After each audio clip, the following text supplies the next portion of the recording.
Assalamualaikum warahmatullahi wabarakatuh. Perkenalkan, nama saya Andita, dan di sisi kanan saya ada Sylvia, dan di sisi kiri saya ada Abdul Muthalib, dan di sisi belakang kanan saya ada Muhammad Fikri, dan di sisi belakang kiri saya ada Nur Kamila.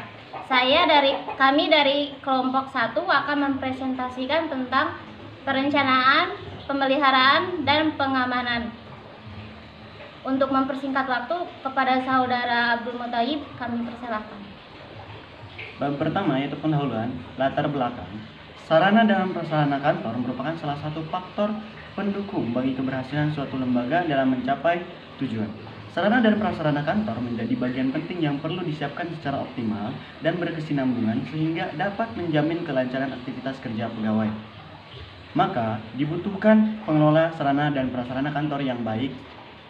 Sarana dan prasarana kantor dalam suatu lembaga harus dikelola dengan baik. Pengelola sarana dan prasarana kantor merupakan proses kerjasama yang mendayagunakan semua unsur pegawai yang ada, agar sarana dan prasarana kantor yang ada dapat digunakan secara efektif dan efisien. Pengelola sarana dan prasarana kantor yang baik membutuhkan aspek perencanaan, pengadaan, pencatatan, inventarisasi, penyimpanan, pendistribusian, pemeliharaan, dan penghapusan secara profesional. Kegiatan tersebut hendaknya menjadi perhatian bagi semua pihak manajemen dan dijalankan dengan benar agar aktivitas kerja pegawai dapat berjalan dengan lancar. Bab 2 pembahasan. Pengamanan sarana dan prasarana adalah upaya untuk membuat kondisi sarana dan prasarana tetap terjaga dengan baik dan menghindari kerusakan terlalu dini. Pemeliharaan sarana dan prasarana adalah upaya untuk melakukan kalibrasi, pengaturan, penyetelan, atau perbaikan peralatan sarana dan prasarana yang sudah terlanjur rusak sehingga siap untuk dipergunakan lagi. 2. Definisi perencanaan, pengamanan, dan pemeliharaan sarana dan prasarana. Kegiatan perawatan dan pembelian sarana dan prasarana memerlukan perencanaan yang baik agar hasil yang didapat juga baik. Perencanaan kegiatan pemeliharaan dapat dibuat berdasarkan periode waktu tertentu, baik dalam harian, mingguan, bulanan, maupun tahunan.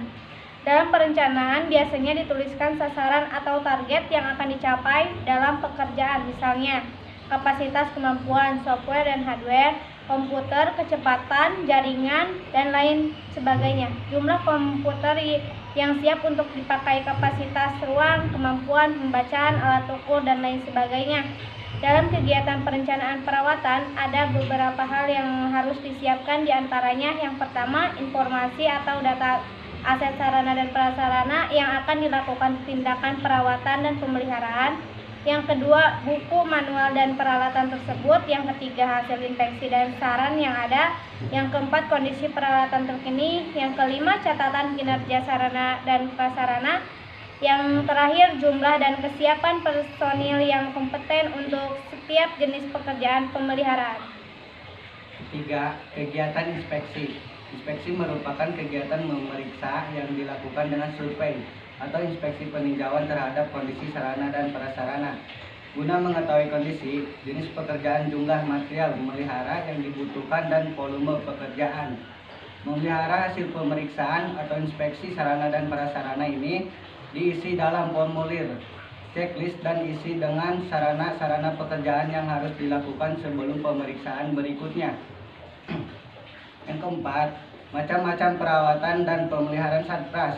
Pada dasarnya, metode perawatan dan pemeliharaan satpras telah mengalami perkembangan yang sangat pesat. Masing-masing metode mempunyai kelebihan dan kekurangan sehingga beberapa organisasi terkadang menerapkan gabungan dari beberapa metode dan teknik. Teknik dan metode penerawan dan pemeliharaan memiliki tujuan yang hampir sama, yaitu untuk mengelinasi peralatan dan tidak dapat bekerja. Dotmu merupakan waktu di mana satpras dalam kondisi ideal atau menegur karena adanya proses matching yang baik, pemeliharaan ataupun perbaikan. Selain animasi, dotmu tidak akan perawatan dan pemeliharaan juga bertunjang untuk menganimasi ongkos perawatan dan pemeliharaan. Yang kelima, tujuan dan manfaat pemeliharaan sarana dan prasarana. Tujuan pemeliharaan sarana dan prasarana memiliki beberapa tujuan, yaitu 1. Menjamin sarana dan prasarana selalu dalam kondisi prima, siap digunakan untuk mendukung proses bisnis atau fungsi lainnya.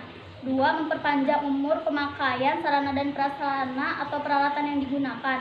3. Menjamin kelancaran kegiatan organisasi. 4. Menjamin keamanan dan kenyamanan bagi pemakai. 5. Mengetahui kerusakan secara dini atau gejala kerusakan yang timbul sehingga tindakan perbaikannya dapat direncanakan dengan baik. 6. Menghindari terjadinya kerusakan secara mendadak. 7. Menghindari terjadinya kerusakan fatal yang mengakibatkan waktu perbaikan yang lama dan biaya perbaikan yang besar. 8. Meningkatkan image organisasi. 9. Meningkatkan budaya organisasi untuk mengembangkan sistem manajemen, perawatan, dan pemeliharaan dengan baik sehingga mempunyai dampak pada peningkatan efektivitas dan efisien kerja. 10. Meningkatkan motivasi kerja. Manfaat pemeliharaan sarana dan prasarana yaitu 1. Mengurangi terjadinya sarana dan prasarana mengalami breakdown atau berhenti beroperasi. 2. Konversasi aset menjadi lebih baik. 3. Peningkatan ekspektasi umur peralatan dan komponen sehingga mengurangi pergantian dini terhadap spare atau suku cadangan sarana dan prasarana. 4. Mengurangi biaya perawatan dan pemeliharaan. 5. Menjaga stabilitas dan hasil dengan kualitas yang tetap baik. 6. Kecelakaan kerja. 7. Meningkatkan motivasi pekerjaan, mengidentifikasi sarana dan prasarana mana saja yang memerlukan perawatan lanjutan. 8. Meningkatkan keselamatan para kerja sehingga menekan atau bahwa menghilangkan. 9. Mengurangi penggunaan tenaga kerja langsung berkaitan dengan tidak berfungsinya peralatan. 10. Mengurangi terjadinya cacat produk sehingga pemrosesan ulang atau rework dapat ditekan. Berdasarkan presentasi berikut tersebut, masalah kita dapat merumuskan sebagai berikut. Yang pertama, apa yang dimaksud dengan sarana dan prasarana kantor? Mengapa sarana dan prasarana kantor sangat penting dalam sebuah kantor? Siapa yang mengelola sarana prasarana kantor dalam sebuah kantor? Untuk tujuan dari presentasi kami, yang pertama, agar dapat memahami pengertian dari sarana dan prasarana kantor. Yang kedua, mengetahui pentingnya sarana dan prasarana dalam kantor, memahami bagaimana proses pengelolaan sarana dan prasarana kantor. Yang kelima, yang keempat, mengetahui standar sarana dan prasarana kantor dalam sebuah instansi. Baik, telah kami jelaskan tentang perencanaan, pengamanan, dan pemeliharaan. Dan untuk sesi tanya jawab, karena kami mengerjakannya secara online, kami akan men-skip dan langsung melanjutkannya ke kesimpulan. Kepada Saudara Nur Kamilah, kami persilahkan.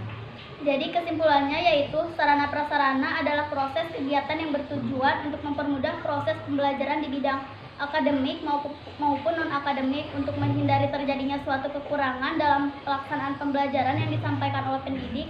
Maka dari itu, sarana prasarana adalah analisis kebutuhan, penentuan skala prioritas, kegiatan untuk dilaksanakan dalam bentuk nyata.